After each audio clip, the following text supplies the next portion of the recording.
Hi, everyone, and welcome to our second and last live stream on Dune War for Arrakis before the Kickstarter launches in just a few days. I am Elena, and I'm joined here today by producer Thiago Aranha and designer Francesco Hello. Nepitello. How are you guys? Doing all right. Fine, thank you. Busy. How's anxiety there? We are, how many days? We are 5 days from launch. Right now before the streaming started, I actually started going, I must not fear. Fear is the mind killer.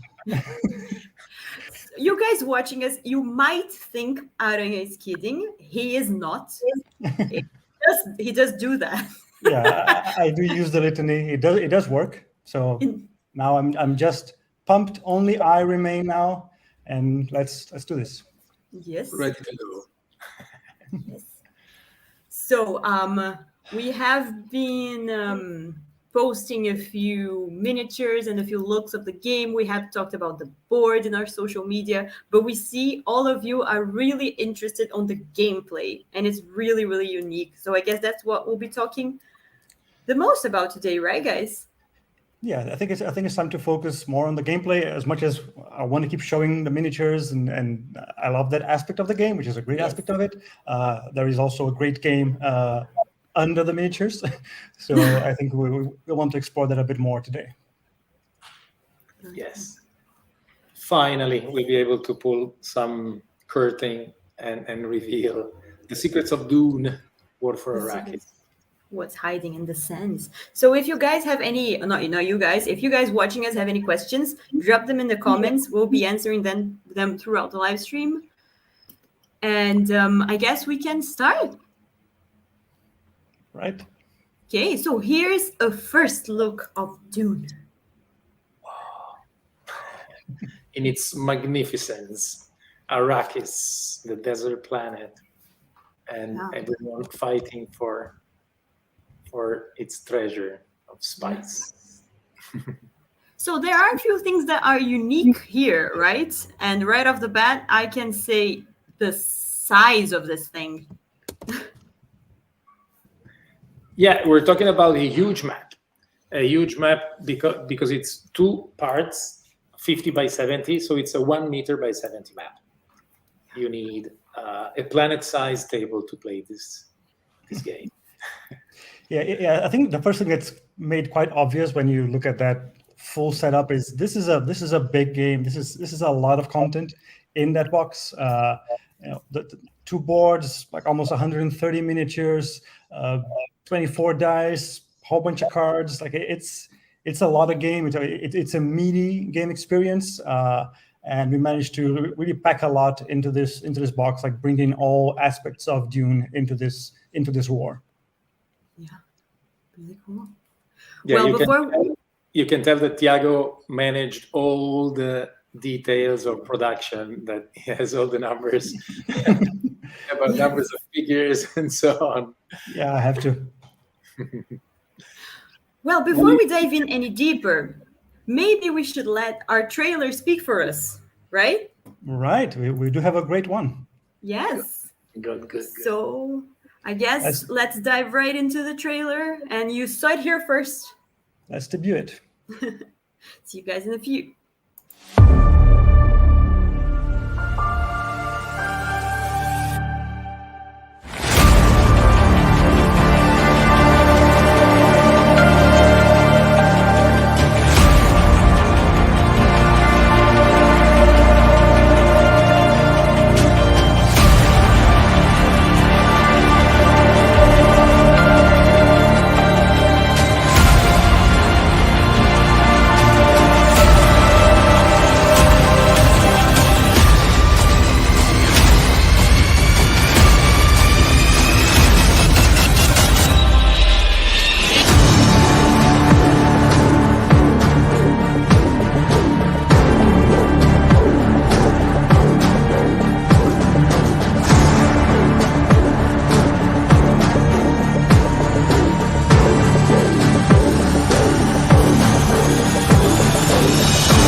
So epic. Love that trailer. Yeah, really cool. Yeah, what I really like is that it's done so well because it shows stuff that, I mean, miniatures are not moving by themselves, but everything else is really showcasing the gameplay. It's been really well done. Mhm. That's an important thing to remember. Miniatures do not move by themselves, guys. They need Yeah, you. true. Or the dogs don't fly. Yeah, but I think the fact that the trailer shows all these very thematic things, I think it all comes back to the fact that what I said before, like all the mechanics you put into this game, they all come from the theme of the universe and of the novels of that setting. So it's very easy to translate mechanics into cinematics and show what's happening. It's not just pushing cubes and doing math. Like everything comes from a thematic thing that contributes to a very, I think, engaging experience. Yeah. Yes, and it's also, I mean, it could be said that it's a simulation game, but since it's a simulation of a novel, it's not like a war game where reality needs to be 100% exactly as it is. So we're talking about a universe where huge starships cross the universe, and individuals can be able to see the future, at least in part. But yet still we try to simulate what you find in the story and reflect it in the mechanics. And it as you said, it looks like a scene in a movie. It really recreates like not only the universe, but dramatic scenes of characters facing each other in the desert and facing storms and everything else. Now that we have seen a closer look, let's go back to that table. Now you probably understand it a little bit better, you guys watching us. Mm-hmm. Yes. I think we could actually start. I see like Doug Days starting with the questions and trying to know what's happening. I think we could start addressing one thing that we left hanging the previous time, which is how many players this game is for, right? Because the fact is, it is a two-faction game. It is Harkonnen versus Atreides, but it's not necessarily a two-player game, right? Yes, in fact, the game is a two-faction game, as you said, meaning that there will be two sides fighting against each other. But these two sides can be divided into 3 or 4 players. So you can have one player playing the Atreides against 2 players playing the Harkonnen, or the other way around, or you can have 2 against 2. And there are some special components that we don't see in the image here that are used to play when you play a multiplayer game. So those dashboards that you see that are used to define what each faction can do during the game, they are split between players. And luckily, again, the story came to our help in making that not simply a gimmick or a necessity because we wanted to involve more players.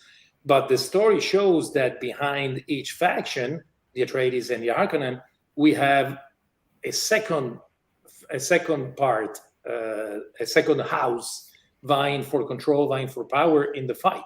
So in what we call the Harkonnen faction, you have House Harkonnen and House Corrino, that it's the imperial house of Emperor Shamdan IV, that gave help to the Baron to neutralize the House Atreides out of jealousy, out of some power struggle behind the throne, let's say.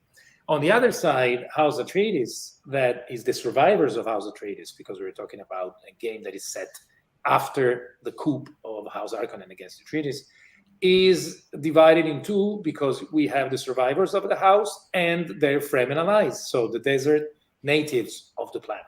So that's exactly what you do. Let's say that you play, one player plays the Harkonnen and Corrino together, and 2 players play, one plays the Atreides survivors and the Fremen allies. So I think the nice thing is, I think what the nice thing is, it's not really about like, oh, we took a 2-player game and split each faction into 2, because actually you could see it the other way around. We took a 4-faction game because we always had like House Corino and House Harkonnen, and the Fremen and the Atreides. Like we always had all these factions, and in a 2-player game, you're playing both of them together. And then in a 4-player game, you're splitting them into 2 sides and playing them separately. Each player with their own board, using their characters, using their actions, but cooperating against the other side, right? Exactly. Sorry, Elena. I see from a question that they say, so 2 players share the same player board. That's exactly what I was going to pull. You read my mind. So it's exactly the other way around. It's when 2 players cooperate, they have their own dashboard each. When you play as one faction, one player, one faction, you have a combined, let's say, dashboard that is both sides of the faction. So House Corino and House Atreides together.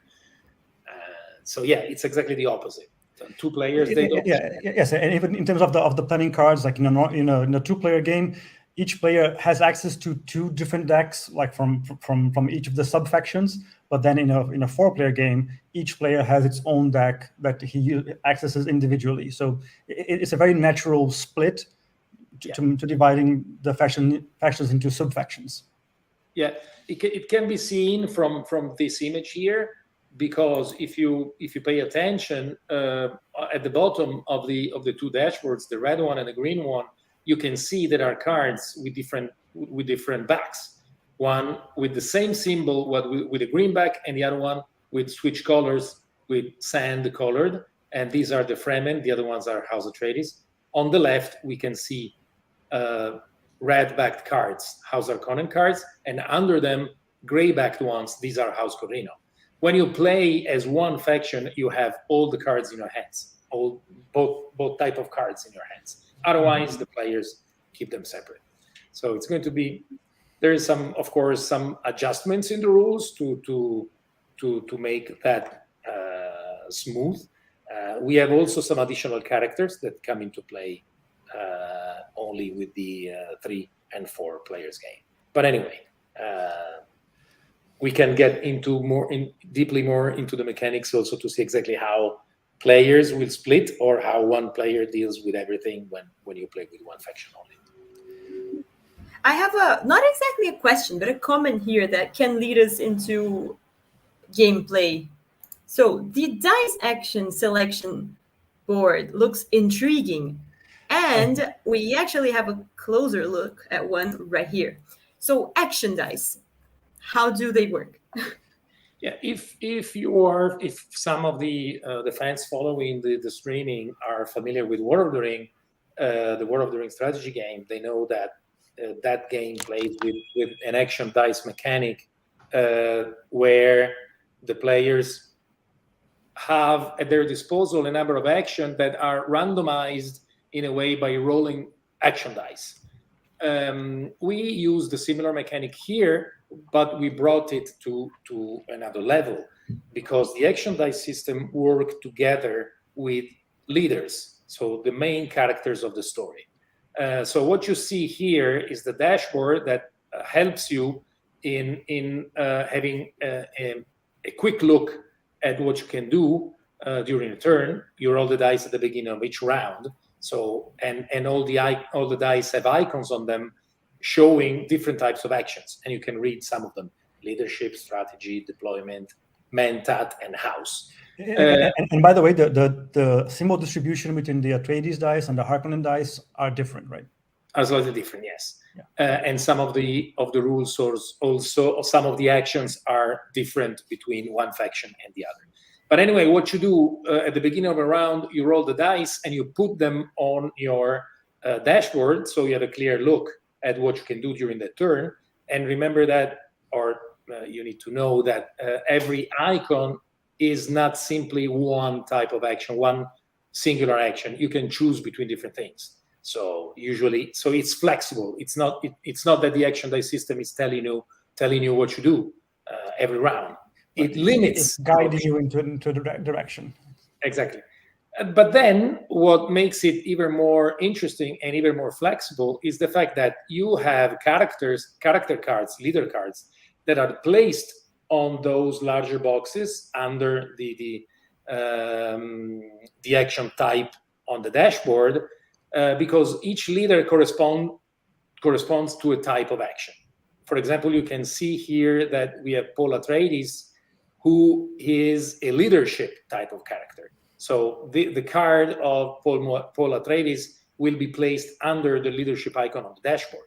And what happens is that every leader card shows another type of action that can be done, but only if you have that character in play.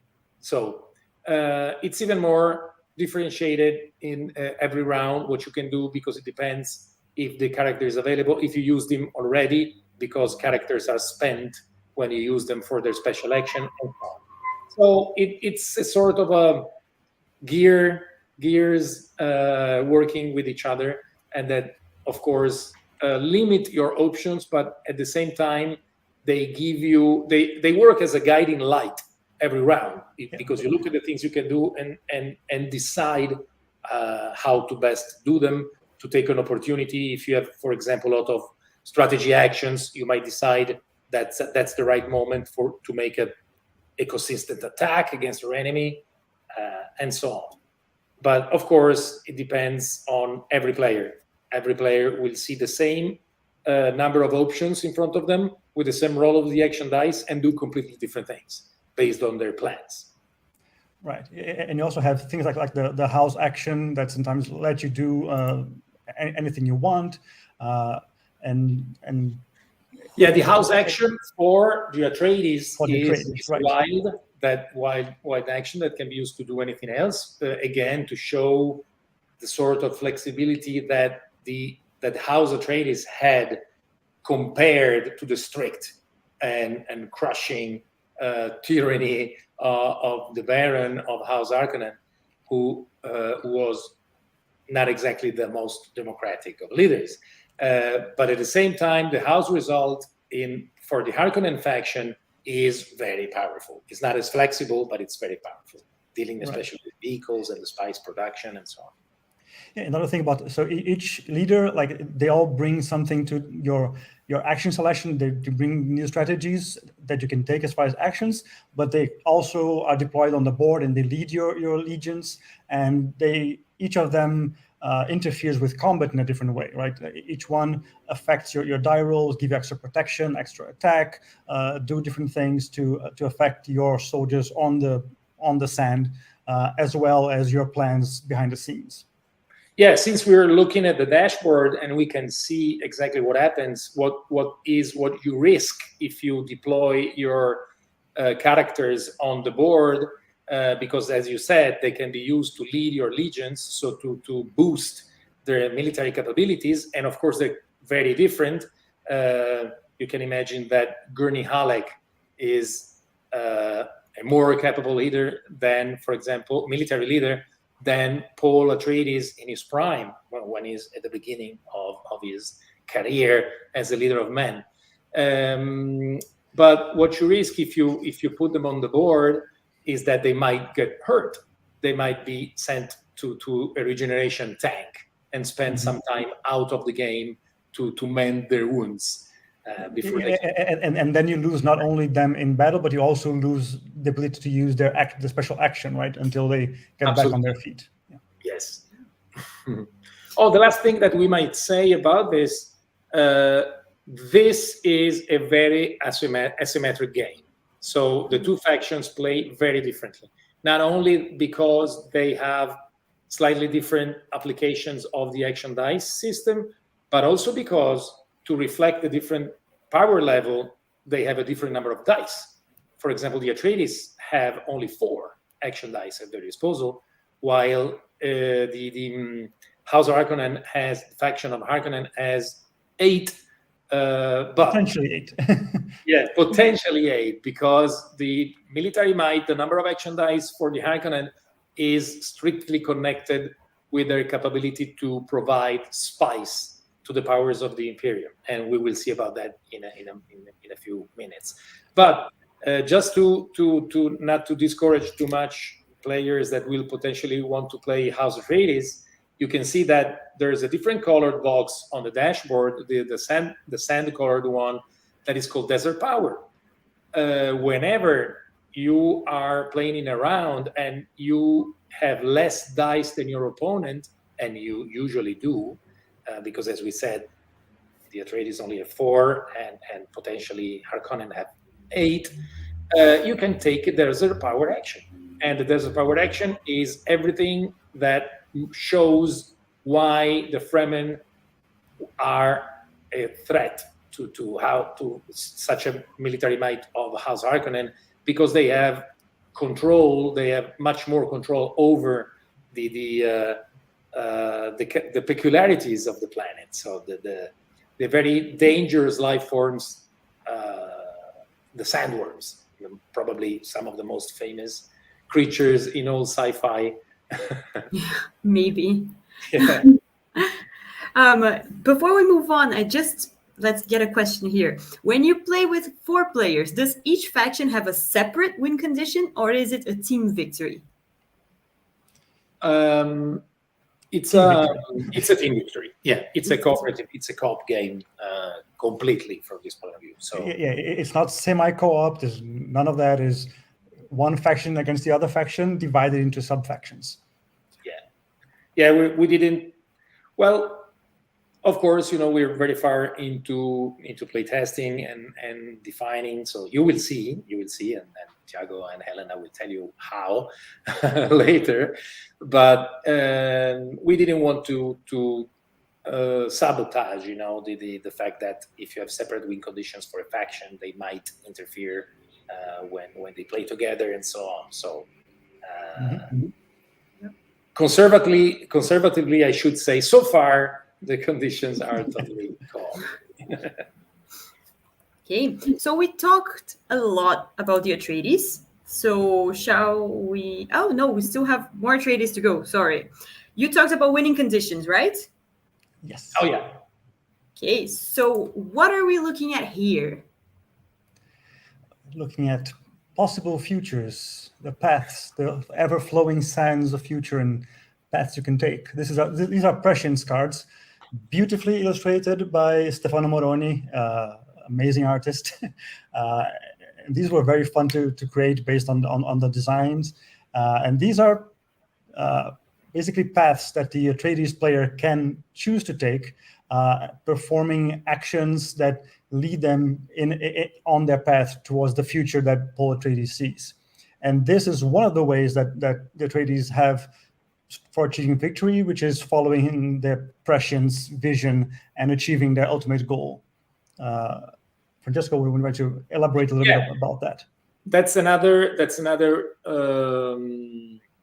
way to show how the game is completely asymmetric with each faction.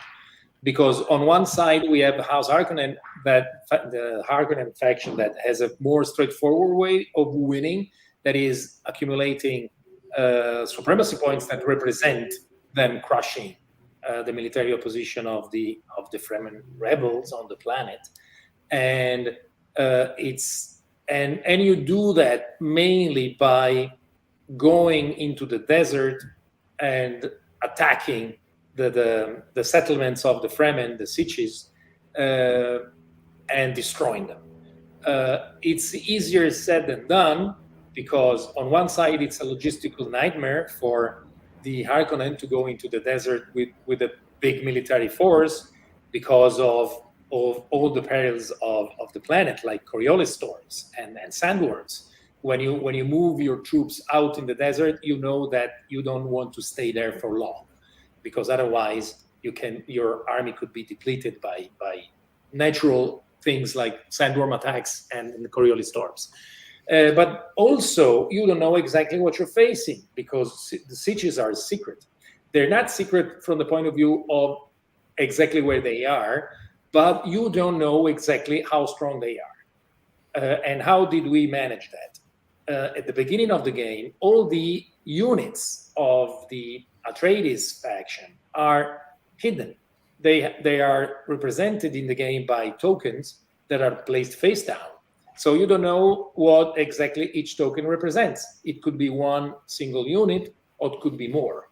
Could be one regular unit, or could be the fearsome Fedaykin, for example. So you don't know exactly what's in there. You only know that someone is there. And at the same time, also the settlements, the sieges, they have a rating that can be from 1 to 3 points and represents two things. What the siege is worth to you as the Harkonnen if you destroy it, because that's the amount of victory points you get if you destroy it, and you want to get 10 victory points to win. But it's also a boost to the military force of the Fremen defending it. So if you go with an army that is not good, not big enough, and maybe you lost some to the sandworms or to a Coriolis storm, and then you try to attack, and then you find out that the siege is at 3 points and defended by Fedaykin. Okay, it might be a bad surprise for the Baron. Very thematic as well. Yeah, Well, which is of course, why you might want to use your Thopters to scout ahead, exactly, plan, and review everything, so you can go to the right place with the right army. Although that takes more time, takes more resources. Sometimes you're going to gamble. So there are different ways you can go about it. And that's what from the point of view of the Harkonnen faction, because the victory condition for the Atreides faction is completely different. You have to represent the different strands of the future, the different possible futures that the story can take. We're talking about a story where Paul Atreides learns how to see the future in a limited way, and possibly to steer his course across time. In the game, we did that with a number of cards these cards that you see, prescience cards, that represent things that might happen and might not. These are sort of short-term objectives that the player of the Atreides faction will find himself or herself in front of them and choose if they want to complete them. They have requirements on them. You can see some of them. Some are easier, but of course they also give you less prescience points. And they come in 3 different colors that represent 3 different futures that Paul may try to realize. One is connected to his image, his stature as the Kwisatz so the sort of potential messiah for the Fremen, and the one that completes the prophecy of the Bene Gesserit. And another one is the red one, is the jihad, so it's the holy war of the Fremen against their oppressors. And the third one is the desert dwellers, so it's the idea of Arrakis as the desert planet, something that can be achieved only in centuries, but still you have to build. Liet Kyne's ultimate plan and turning Arrakis into a paradise and all that. So yeah, you have all those destinies that can be unlocked by doing this. And it's funny because these cards, they're not just kind of objectives, but sometimes they are tasks you might need to perform, and sometimes it's counterintuitive things, but you basically playing out scenes from the book. You need to perform this whole kind of a ceremony to complete this phase of Paul's life, and then you can move on to a next stage. Yeah, it was a way to put into the game a more narrative element connected to the story, and at the same time without putting you on a railroad, because it's very much based on what you decide to do, which cards you want to complete, which missions you want to undertake, which task. And so that makes for a very different game. And I really like the art because it was made in a way that it represents like if they were events from a holy book. So the idea of a book about Muad'Dib. Yeah, it's like Paul's visions. Yeah, exactly. And they made it kind of larger than life, mythical in this sense, this cards in particular. But also, the Atreides, he has these cards, but you can also do other things to on your path to victory, even military might against the Harkonnen, like destroying the main settlements gives you some points. sabotaging the harvesters. Like if you do that enough, you also gain some points because you're cleaning the planet from the Harkonnen infection, and even uncovering the secrets from the ecological stations. All the research that will help you bring Arrakis to its ultimate destiny. So there are small other tasks you can choose, like choose what you want to focus on. It's not a one path thing. Yeah, absolutely. I see a question. I tend to forget them. Sorry, Elena. No, that's fine. There's a question here. Are the prescience cards drawn randomly at the start, and can you draw more as you play? Yeah, there's a nice mechanic that we really like, that you draw 3 cards at the beginning of each round, and these are the available cards for the round. So you cannot choose to have more. You have those 3. So they limit the opportunity to do them. But the cards that you don't actually complete, they go back to the deck and are shuffled, or you can choose to discard them. So there's an element from the player of the Atreides faction that is representing some sort, again, the power of seeing the future of Paul, that in a way allows them to reduce the deck. For example, there are paths you turn away from, and paths that can come back around later on in the game, right? Oh, because we forgot to say that the numbers that the score that you want to get to achieve in each different type, if Quizzes of the Rock or the Jihad or the Desert Dwellers, is connected to a secret objective card that you draw at the beginning of the game. And that's the type of future you want to achieve. It could be 9 points in the Jihad, 6 points in the Desert Dwellers, and only 3 points in the Quizzes of the Rock. But only you know this. So only the Atreides faction player knows this.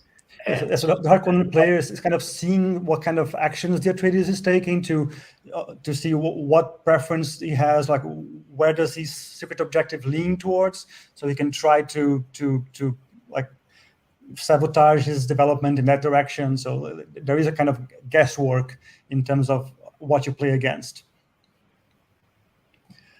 I think we can move on to the next slide to explore some other things. Yeah, we talked plenty about the Atreides, I think. So here's something very unique to the Harkonnen player, right? Yeah, this is very particular and key to Dune. No, it's spice. Spice is at the center of everything, and of course, it plays a big part of the game. Everything revolves around this, especially for the Harkonnen.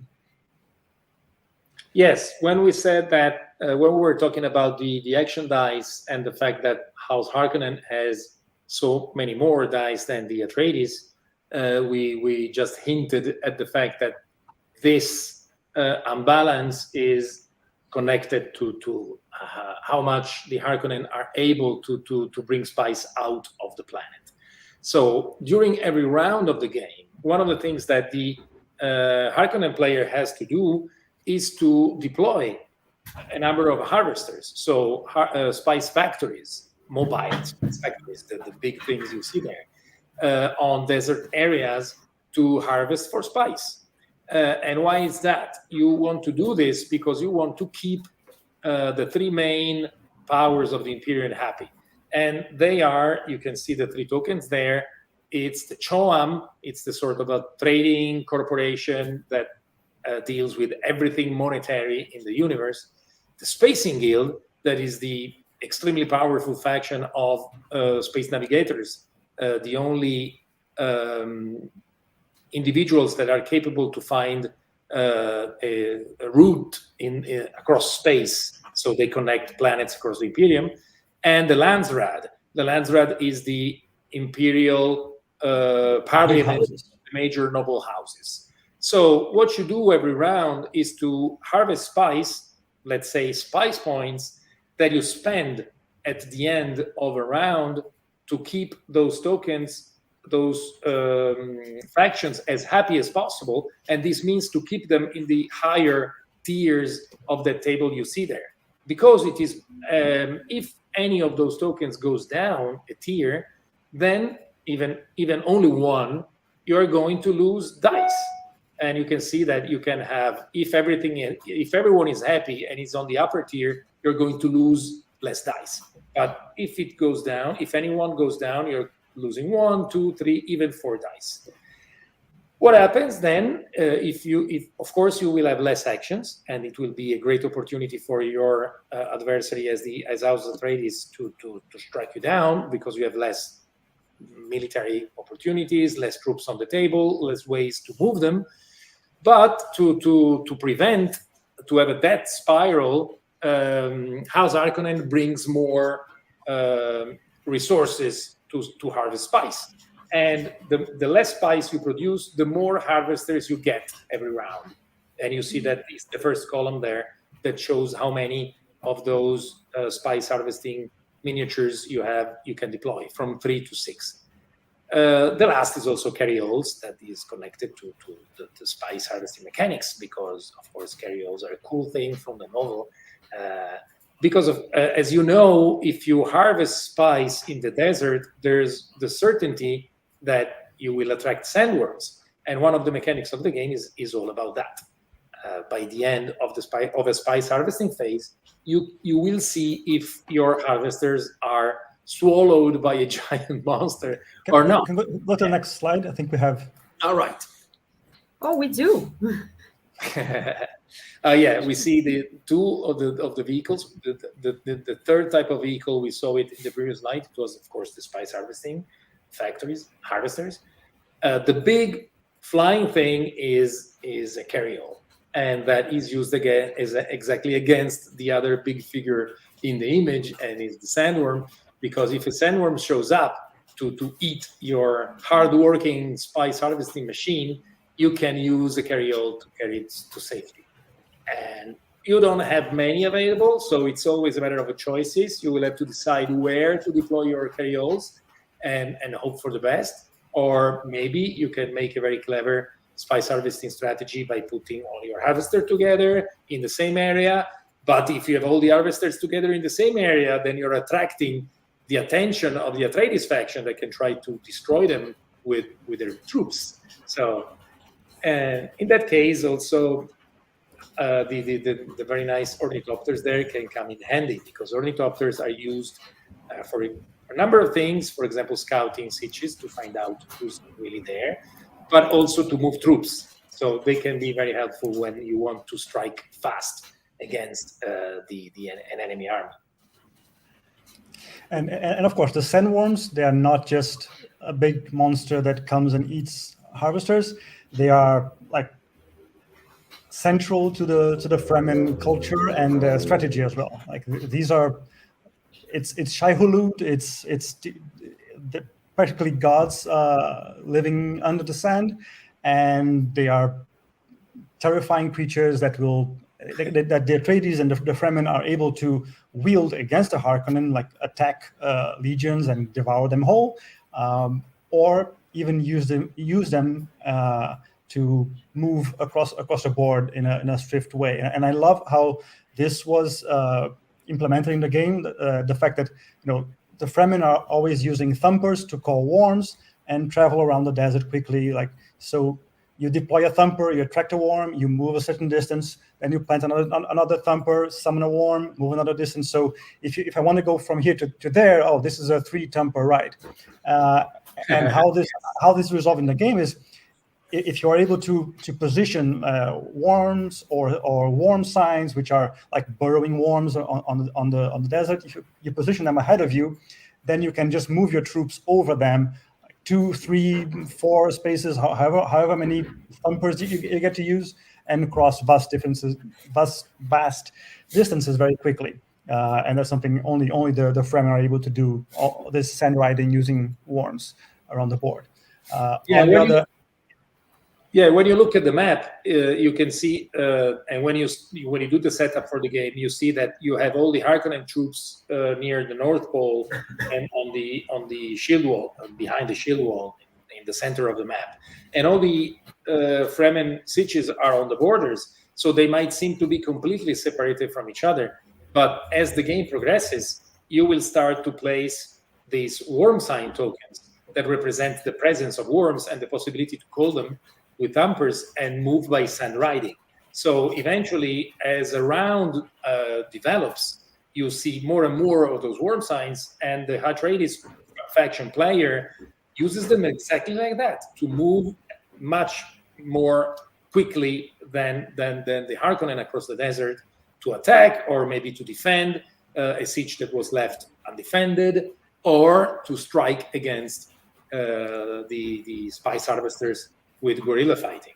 So and on the other hand, the Harkonnen has the use of their ornithopters, which are hovering around, and they're able to use them to move their troops faster as well. Like, you basically spend an ornithopter that is flying around to move your troops an extra space to do a secret, a surprise attack, or move faster and position yourself around the board. Yes. Yeah. I see a question here that I think is very interesting. Is there any possibility to create a nuclear explosion? Oh, that is against the Great Convention. Exactly. That should not be allowed. You can't use nuclear weapons against your enemies. That has been forbidden. However, rocks are not enemies. So you can very much use your family atomics to blow up a huge chunk of some of the precious mountains that are protecting the Harkonnen settlements within those basins. Yeah. You won't be able to use family atomics right away. And again, we are sticking to the novel from the point of view that only Paul realized how to use atomics, basically circumventing the Great Convention. And in the game, this is represented by the fact that you cannot use the Atreides family atomics before a certain point in the game. And that is connected again to prescience. So you need to have matured Paul's awareness as the Messiah, as a guy, as an individual able to see the future far enough to be able to employ family atomics the way that he did in the books. And what I love about the atomics is that they basically they change the board in different ways, because we allow the players, because in the novels they destroy the shield wall as a specific point of entry to bring in the sandworms to attack, I believe it's Arrakis. But however, in our game, we wanted to offer more options. So you can choose a few different spots to blow up when the time comes. And this really changes the strategies, because places that used to be protected from Coriolis storms and sandworm attacks suddenly become vulnerable, and you can move swiftly in. Like it's a nice escalation thing towards the late stages of the game, to have the board changing in different ways and new avenues opening for movement, and the whole thing shifts. So it's really, really enjoyable to see. We were so happy when you guys in production allowed us to do that. Yeah, and when you guys rewatch the trailer, there's a cool section in it with the atomics. You can see it in the trailer how it works. Yes. Yeah, it has to end with a bang. Yeah. Now I've seen a few questions, and now that we've covered, I think, most of the gameplay at this point. Yeah, the main points. I see a few questions, and let's get to them.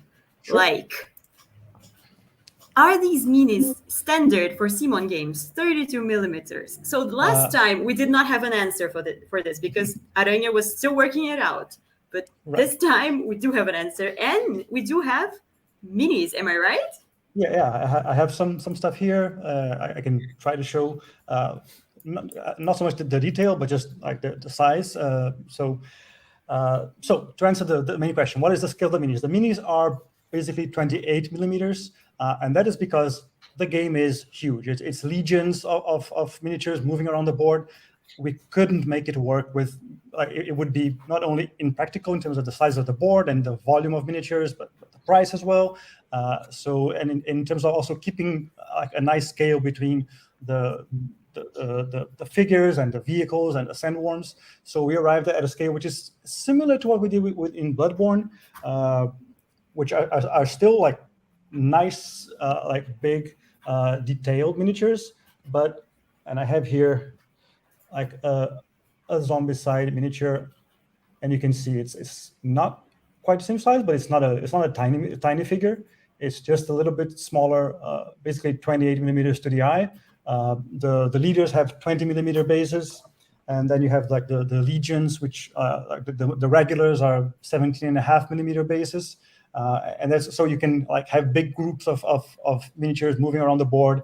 Of course, there are different sizes of miniatures, even in the human scale. Like if you compare like the Beast Raban to little Alia, there is some size difference there, and Really cool. or something like, well, the Baron The Baron is a pretty imposing figure by itself, and you have like some figures like the Bashar leaders, who are, they have a presence on the board because like you want to know where your leaders are commanding your troops.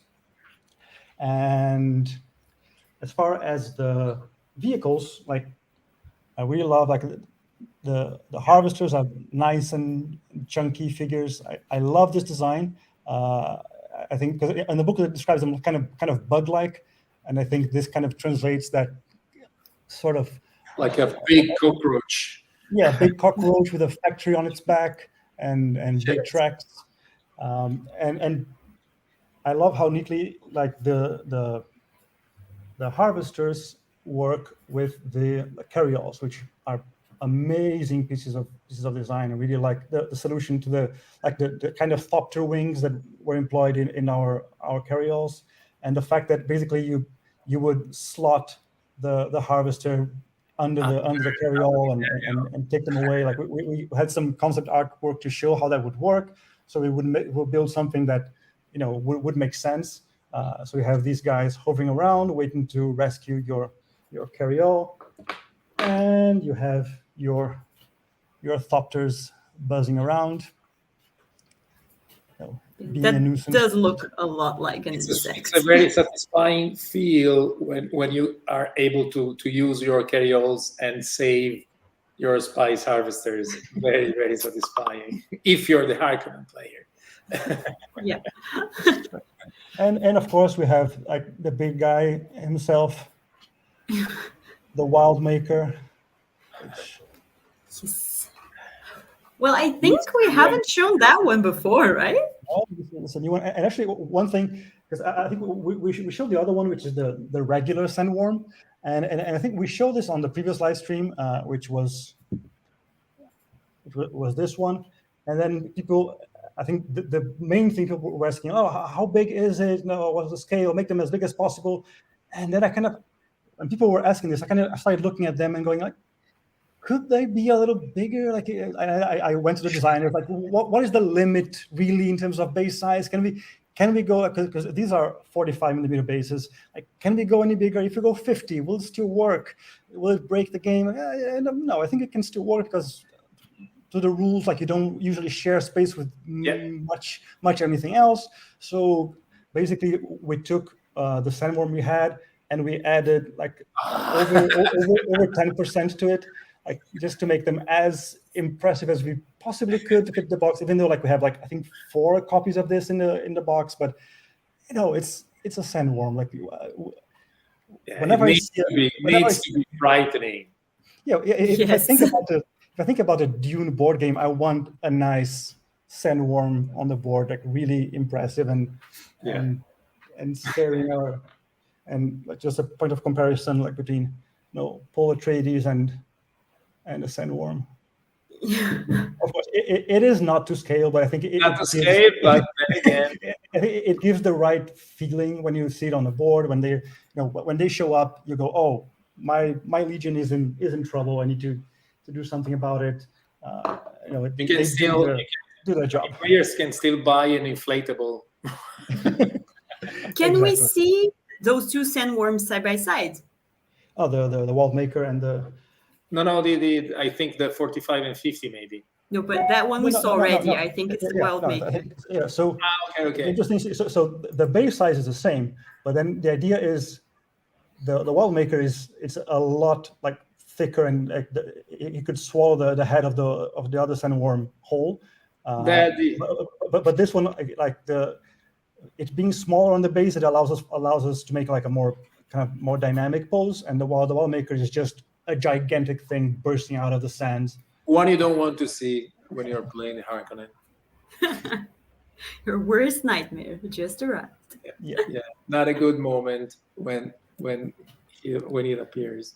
Yeah, it's so important, the Wild Maker, that it's not simply a bigger sandworm. The Wild Maker is a character. Yeah, it's a leader basically, right? For the Wild Maker, so it's like a card like the Baron. We have the Wild Maker card. Yeah, and sculpting this was a long process. Like I remember going over, like we need to be able to see like all the little teeth inside. You know, how do we make it work without doing undercuts? Like it's a whole production nightmare to 3D.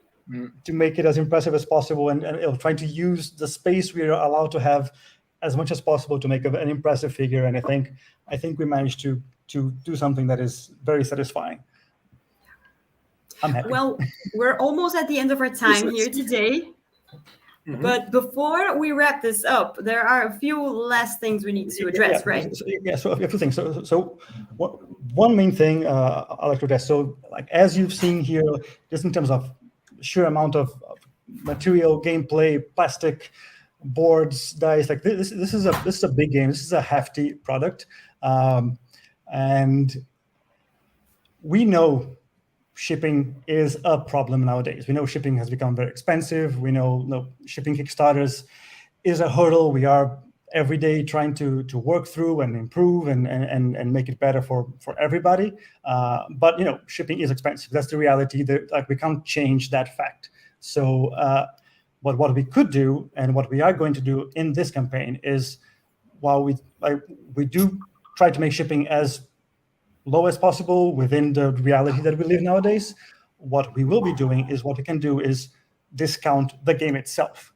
So in relation to the retail price for this game, which is the price for what it costs for such a big game, we are going to give backers a discount of over 20%, which is something that it's quite unprecedented in terms of just the total cost of just the base pledge, not counting stretch goals, because like those don't factor into the price, but just comparing retail price to what your pledge will be, we're giving backers more than 20% discount. So I hope you appreciate that, and like because we want people to get into this, we want to make this as appealing as possible, and yeah, that's that.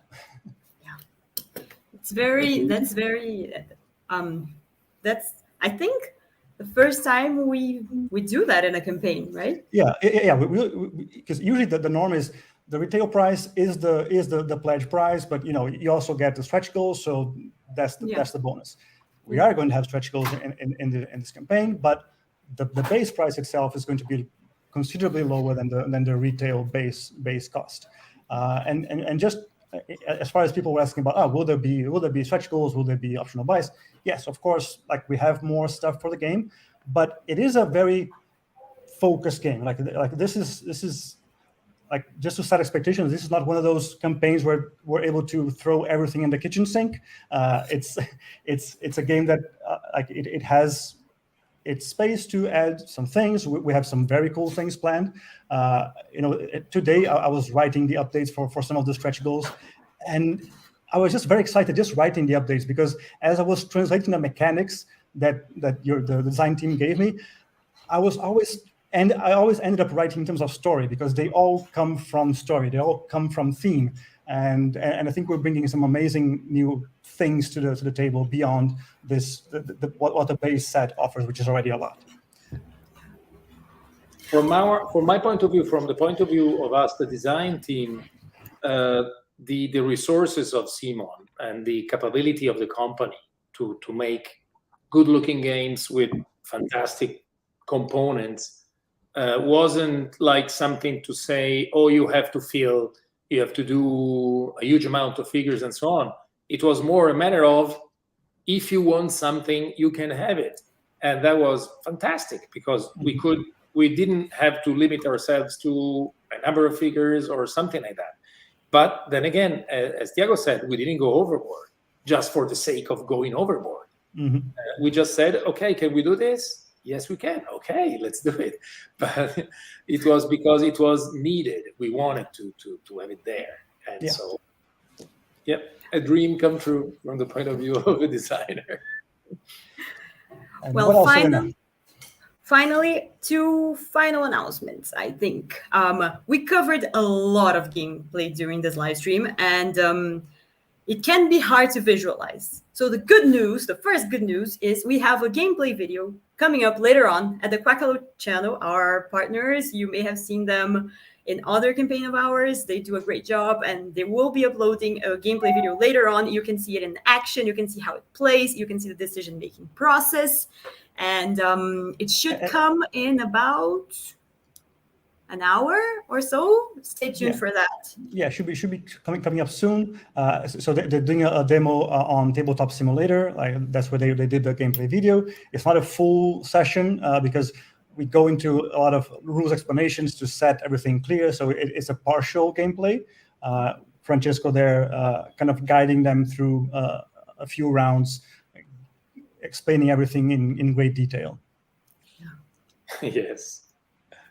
And if that does not satisfy you, you can try it for yourself, because I hope you clear your weekend, because later on today, after the gameplay video, we'll do this probably later on today, at the most maybe tomorrow, but we will have the game available on Tabletop Simulator for you guys to try out before the campaign even launches. That's also a first, I think. I believe so. Yeah. So we're going to have the TTS available for everybody who wants to give it a go. We're going to have the rule book. It's a work in progress rule book. There's still some things where we see we can make it clearer and more concise and to the point. But no, all the rules are there, so you can play. And if you have any feedback about the game, about the rule book, please let us know. And it's very exciting that the Herbert estate allowed us to do that. And I think it shows our confidence in the game that we want people to play it and try it, because it's great. It's a great experience. Yeah, you will have the choice. Instead simply of having the possibility of seeing the rule book, you can actually put your hands on it, your virtual hands on it. It's fully playable TTS module for the 2-player version in this case, but everything is there. All the components, all the cards. Of course, work in progress, as Thiago said. So things that might change. Things are subject to change, and of course, moving like 2D things around a screen is not the same as holding this in your hands. But that's what we have right now. Well, it's in on the other hand, we could not get as many people to try out this huge thing as we can via TTS. So it's really exciting. It's really, really cool. So we hope you all enjoy it and give us your feedback, because while the campaign is live, the game is very much in progress. So that's a great way to... apparently Quackalope is starting the gameplay video. So go there, watch it, and see you there Wednesday. It's going to be a very intense campaign. Yes. See you all. Thank you all so much for joining us, and thank you both. And I guess I'll see you all soon. And as the Fremen say, be prepared to appreciate what you meet. Thank you, Thiago. Thank you, Elena. Thank you all. Everyone. Bye-bye. Thank you, everyone.